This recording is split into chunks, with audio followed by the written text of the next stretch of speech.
બનાસકાંઠાના ધાનેરા તાલુકાના બાપલા ગામ ખાતે આજે શિક્ષણ જગત માટે પ્રેરણારૂપ કહી શકાય તેવો એક વિશેષ કાર્યક્રમ યોજાયો હતો।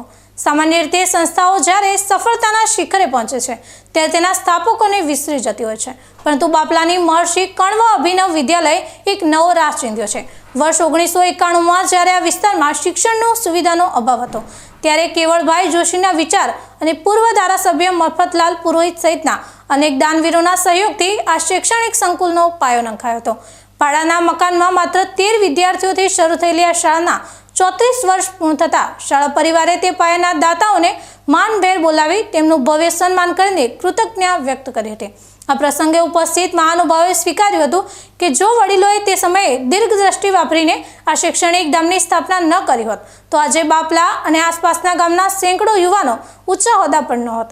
આ શાળામાંથી અભ્યાસ કરીને આજે અનેક વિદ્યાર્થીઓ ડોક્ટર, એન્જિનિયર, સીએ અને શિક્ષક બનીને દેશની સેવા કરી રહ્યા છે। ખાસ કરીને આ સંકુલને કારણે અંતરિયાળ વિસ્તારની દીકરીઓને ઘર આંગણે શિક્ષણની અમૂલ્ય તક મળી છે।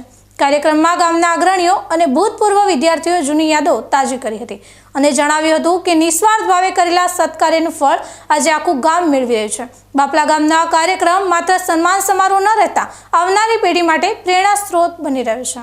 1100-2500 तक आप हमारा 2 साल 5 साल 10 साल पहले आपने आपके उदार दिल से यह सहयोग समर्पण दिया।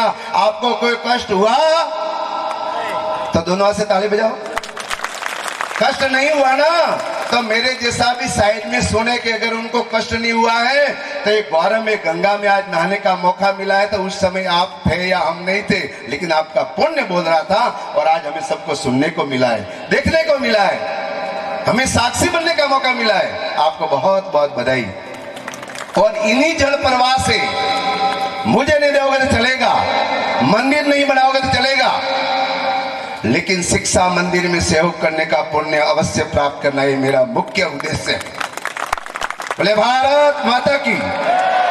मंदिर में जाने से एक व्यक्ति का उद्धार हो सकता है, मंदिर में दर्शन करने से एक व्यक्ति का उत्थान हो सकता है, लेकिन मैं चाहता हूं कि शिक्षा मंदिर में न जाति न पाति न ऊंच न नीच मानव मात्र का उत्थान होता है, तो इससे बड़ा कोई मंदिर नहीं है।